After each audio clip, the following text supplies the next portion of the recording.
رہی اللہ تبارک و تعالیٰ نے یہ عقیب امتحان لیا کہ اتنے سارے امتحانات میں حضرت ابراہیم علیہ السلام کامیاب ہوئے. کیا آیا؟ اپنے محبوب اور ترین چیز کو بھی اپنے میری یاد میں اور میرے لیے ابراہیم قربان کر سکتے ہیں، قربان نہیں کر سکتے ہیں. حضرت ابراہیم علیہ السلام نے خواب دیکھا. روایات کے اندر لکھا ہے کہ پہلے نے خواب دیکھا، سوچا کیا ازواج سے احلام ہوں گے جن کی بھولی پسی باتیں رات کی یاد آتی ہیں، جو زندگی میں چیزیں گزرتی ہیں وہ خواب میں نظر آیا کرتی ہیں. پھر دوسرے دن خواب دیکھا، پھر تیسرے دن خواب دیکھا، بالآخر یہ ارادہ کر لیا کہ اللہ کی جانب سے یہ حکم ہے اور کہا جا رہا ہے کہ تم اپنے بیٹے کو قربان کرو. حضرت ابراہیم علیہ السلام نے کسی سے کچھ نہیں کہا، صرف اپنے بیٹے سے ذکر کیا اور کہا انی ارا فی المنام انی اذبحک فانظر ماذا ترى. اے میرے لخت جگر، اے میرے بیٹے، یہ تم بتاؤ کہ میں تم کو خواب میں یہ دیکھ رہا ہوں کہ میں تمہیں ذبح کر رہا ہوں، کیا تمہاری اس بارے میں کیا رائے ہے اور تمہارے کیا خیال ہے؟ حضرت اسماعیل علیہ السلام سے جب یہ بات کہی تو حضرت اسماعیل علیہ السلام نے کہا فَفْعَلْ مَا تُؤْمَرُ سَتَجِدُنِي إِنْ شَاءَ اللَّهُ مِنَ الصَّابِرِينَ. اے ابا جان، آپ کو جس چیز کا حکم دیا گیا آپ وہ چیز کب گزری. اب حضرت ابراہیم علیہ السلام نے اہلیہ سے کہا کہ میں قربان کرنے کے لیے جا رہا ہوں، لہذا اسماعیل کو اچھے کپڑے پہنائے جائے، ان کو بنایا اور سنوارا جائے تاکہ میں اپنے بیٹے کو لے کر کے جاؤں گا. اب یہ شیطان کے پاس آیا اور آنے کے بعد کہا کہ تمہیں معلوم بھی ہے کہ ابراہیم بیٹے کو کہاں لے کر کے جا رہے ہیں؟ یوں کہتے ہیں کہ میں نے خواب میں دیکھا ہے، میں بیٹے کو ذبح کر رہا ہوں، یہ بیٹے کو ذبح کرنے کے لیے آ رہے ہیں، لہذا تم بیٹے کو تیار نہ کرو اور بیٹے کو نہ بھیجو.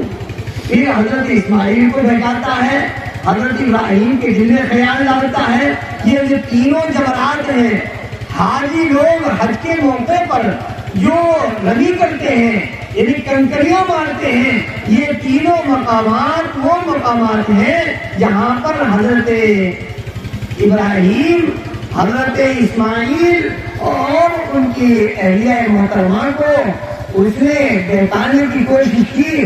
اللہ تبارک و تعالی نے علامت کے طور پر ہمارے لیے اور حاجیوں کے لیے ضروری قرار دے دیا کہ جب حج کرنے کے لیے جائے تو کنکریاں مارے شیطان کو.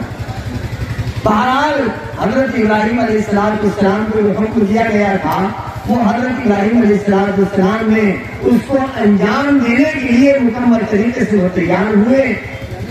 یہ جو مینا جہاں قربانی ہوتی ہے، مینا کا جو مقام ہے یہاں پر لے کر کے آتے ہیں، بلکہ وہاں دیکھا جہاں حضرت ابراہیم علیہ السلام کو حضرت ابراہیم کو حکم دیا گیا اور حضرت اسماعیل کو جس مقام پر ذبح کیا گیا ہے آج بھی وہاں پتھر لگا ہوا ہے. جنہیں اللہ کا جانا ہوا ہے انہوں نے دیکھا ہے کہ وہاں پتھر لگا ہوا ہے. تو حضرت ابراہیم علیہ السلام میں سے بیٹے نے کہا اسماعیل نے کہ ابا جان آپ ایسا کیجیے، چھری تیز کر لیجیے، آپ میرے ہاتھ پاؤں مار دیجیے. یہ سارے کے سارے کام کرائے گئے. بالآخر اللہ تبارک و تعالیٰ کو منظور یہ نہیں تھا کہ بیٹے کی گردن پر چھری پھیرے، بلکہ اللہ کو امتحان مخصوص تھا. اللہ تبارک و تعالیٰ کا نشہ امتحان کا تھا. اللہ تبارک و تعالیٰ امتحان چاہتے تھے. وہ جو دمبا تھا وہ دمبا آیا حضرت اسماعیل علیہ السلام کی مقام پر جگہ پر اور اس دمبے کو ذبح کیا گیا اور حضرت اسماعیل علیہ السلام کو بچا دیا گیا. منشا صرف امتحان مخصوص تھا. وَإِذِ ابْتَلَىٰ إِبْرَاهِيمَ رَبُّهُ بِكَلِمَاتٍ فَأَتَمَّهُنَّ کہ ابراہیم علیہ السلام کا مختلف مقامات پر امتحان ہوا، مختلف جگہوں پر امتحان ہوا، مختلف طریقے سے امتحان ہوا اور اللہ نے اس امتحان میں ان کو کامیاب کیا۔ بہرحال یہ ہم عید قربانی مناتے ہیں کہ حضرت ابراہیم حضرت اسماعیل علیہ السلام کی یادگار کے طور پر مناتے ہیں۔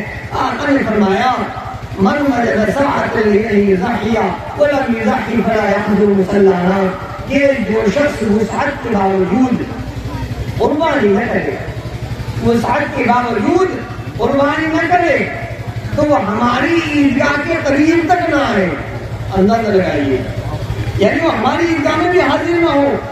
اگر کسی پر قربانی واجب تھی اور اسے قربانی نہیں کی، قربانی کا کوئی بدل نہیں ہے۔ اللہ تبارک و تعالیٰ کو قربانی کی کھال نہیں پہنچتی، قربانی کا گوشت نہیں پہنچتا۔ اللہ تبارک و تعالیٰ کو انسان کے دل کا تقویٰ اور پرہیزگاری پہنچتی ہے، یہ انسان دل میں کیا نیت کر رہا ہے۔ اس لیے کہتے ہیں لن ینال اللہ لحومها ولا دماؤها ولکن ینالہ التقویٰ منکم، قربانی کریں تو قربانی کرنے میں نیت کو صاف کریں۔ ہماری نیت صرف للہ اور فی اللہ ہو، ہماری نیت کے اندر گوشت کھانا، لوگوں کو دکھانا، ریا و نمود یا معاشرے کو دیکھ کر اپنے بچوں کے لیے میں کسی کا گھر بھاگتے پھریں گے، ایسے ایسے یہ کچھ نہیں ہونا چاہیے۔ ہم جو قربانی کر رہے ہیں صرف اپنی ایک ہمارے اوپر جو وجود ہے اس اعتبار سے اللہ کے لیے ہم قربانی کر رہے ہیں۔ اگر قربانی کرنے والا خلوص نیت کے ساتھ قربانی کر رہا ہے تو حدیث کے اندر آتا ہے کہ قربانی کے خون کا قطرہ زمین پر گرنے سے پہلے اللہ قربانی کرنے والے کی بخشش کر دیتا ہے۔ حضور پاک صلی اللہ علیہ وسلم سے صحابہ نے کہا اے اللہ کے رسول ہمیں قربانی میں کیا ملے گا؟ تو آپ نے فرمایا بِكُلِّ شَعْرَةٍ حَسَنَةٌ، قربانی کے ہر بال کے بدلے میں ایک نیکی ملے گی۔ تو کسی صحابی نے کہا فَصُوفُ یا رسول اللہ، بعض قربانی ایسی ہوتی ہے ان کے بدن پر بال نہیں ہوتے، پشم یعنی اون ہوتی ہے جس کو عروہ کہتے ہیں۔ کوئی ہے مائی کا لال کہ قربانی کے جانور کے اوپر جو بال ہیں یا قربانی کے جانور کے اوپر جو نواں ہے اس کو کیلکولیٹ کر لے اور شمار کر لے؟ نہیں شمار کر سکتا۔ جب اپنے سر کے بال شمار نہیں کیے جا سکتے، اپنے داڑھی کے بال شمار نہیں کیے جا سکتے تو جانور کے بال کیسے شمار کیے جائیں گے؟ اب قربانی کے جانور کے اون کے ایک ایک بدلے میں ایک نیکی مل رہی ہے۔ اللہ اکبر، اندازہ لگائیے گا، بڑے برا لگے گا آپ حضرات کو اگر 7:30 بجے نماز کھڑی کر دی نا تو پھر لوگ کہیں گے کہ وہ ہے یا فلاں رہ گیا اور آج 7:30 بجے کھڑی ہوگی تو کیا ہوگا؟ بھائی ہونی چاہیے، ہونی چاہیے، وقت کی پابندی نہیں ہونی چاہیے، وقت کی پابندی۔ لوگ معلوم ہوا بھی بتایا بھائی صاحب نے ہمارے کہ ایک صاحب بالٹی لے کر نہانے کے لیے بھی جا رہے تھے جب ہم آئے ہیں تو یار کیا ہو گیا بھیا، اور آج تو یہ دن ایسا تھا جلدی اٹھنا اور فجر کی نماز پڑھنا، یہ سارے کے سارے کام کرنا ہے بہت زیادہ ضروری ہے۔ پتہ نہیں لوگ ایسے کیوں کر رہے ہیں۔ بہرحال ہمیں قربانی کرنی ہے، اس عید کو منانا ہے۔ اللہ تبارک و تعالیٰ سے دعا کیجیے کہ اللہ تبارک و تعالیٰ ہماری اس عید کو قبول فرمائے۔ اور ایک بات کو یاد رکھیے، اگر کسی کے دل میں کسی کی جانب سے کوئی کینہ ہے، کوئی بغض ہے، کوئی عداوت ہے، کوئی دشمنی ہے، اس کی قربانی قابل قبول نہیں ہے۔ اب آپ کہیں گے اتنا بڑا مسئلہ بتا دیا، اتنا بڑا مسئلہ بتا دیا۔ آپ انجیل اٹھا کر کے دیکھیں، اس وقت کی جو انجیل ہے، انجیل کے اندر تحریف ہوئی، تبدیلی کی گئی، زبور کے اندر تبدیلی کی گئی، اور اگر کسی کو دیکھنا ہے تو میرے پاس دیکھ لے، انجیل متی کے اندر ہی لکھا ہے کہ قربانی کے جانور کو ذبح کرنے کے لیے تو قربان گاہ پر پہنچے اور قربانی کے جانور کو تو مٹا دے، تجھے یاد آئے کہ تیرا فلاں بھائی تجھ سے ناراض ہے تو اپنی قربانی کو وہیں چھوڑ، اور چھوڑنے کے بعد بھائی کو راضی کر اور پھر آ کر کے تو قربانی کر۔ یہ انجیل متی کے اندر لکھا ہے۔ آج کی جو اردو کی انجیل ہے بس سریانی زبان ہم جانتے نہیں، عبرانی زبان ہم جانتے نہیں، قرآن مقدس کے نزول سے پہلے جو کتابیں نازل ہوتی تھی وہ سریانی زبان میں عبرانی زبان میں نازل ہوتی تھی. ہم تو اردو زبان جانتے نہیں ہیں، لیکن چونکہ اردو میں اس کا ترجمہ ہو چکا ہے، تو اردو کی بات تو ہم نقل کر سکتے ہیں. تو اس کے اندر لکھا ہے اس سے قربانی کرنے والا اپنے دل کو پاک اور صاف کر کے قربانی کرے. جو لوگ دل میں بغض، کینہ، حسد ان تمام چیزوں کے ساتھ قربانی کرتے ہیں، بھائی ان کی قربانی قابل قبول نہیں ہے. میری سمجھ میں یہ بات نہیں آتی ابھی تک کہ لوگ ایک دوسرے کی غیبت کیوں کرتے ہیں. غیبت، حسد، جلن، بغض، عداوت، دشمنی، ایک دوسرے کی برائی، چغلخوری سب سے زیادہ اگر کسی قوم کے اندر ہے تو مسلمان ہے. ایک مولوی دوسرے مولوی کی برائی کرتا ملے گا، ایک حافظ دوسرے حافظ کی برائی کرتا ملے گا، ایک محلے والا اپنے محلے والے کی برائی کرتا ملے گا. میری صحیح بات نہیں آتی. یوں فرمایا الغیبت اشد من الزنا، کہ غیبت کرنا، چغلخوری کرنا یہ زنا سے بھی زیادہ سخت ہے. یہ غیبت کرنا، چغلخوری کرنا غیبت سے بھی زیادہ سخت ہے. لوگ کہتے ہیں کہ ہمارے پاس نہیں بیٹھتے ہیں، اگر تمہارے پاس بیٹھے تو برائی ملے گی، کیا ضرورت کسی بات بیٹھنے کی. اس لیے غیبت، حسد، اور یہ فرمایا غیبت بیٹا بھی ہے اور باپ بھی ہے. حضرت تھانوی رحمۃ اللہ علیہ نے کہا غیبت بیٹا بھی ہے اور باپ بھی ہے. کیسے کہا غیبت بیٹا؟ کہ غیبت عداوت کا بیٹا ہے اور عداوت غیبت کا بیٹا ہے. اس لیے اپنے دل کو پاک اور صاف کریں، صاف شفاف کریں. مجھے بڑا تعجب ہوتا ہے کہ جو لوگ 5 وقت کے نمازی ہیں ان کو چغلخوری کرتے ہوئے دیکھا گیا. ہاتھ میں تسبیح لمبی لمبی 1000 لانے والی گھما رہے ہیں اور دوسرے کی چغلخوریاں کر رہے ہیں. ارے کیا ہو گیا مسلمانوں کو؟ کوئی غیر مسلم کسی دوسرے غیر مسلم کی برائی کرتا نہیں ملے گا، کوئی غیر مسلم کسی غیر مسلم کے ساتھ غلط معاملہ کرتا نہیں ملے گا.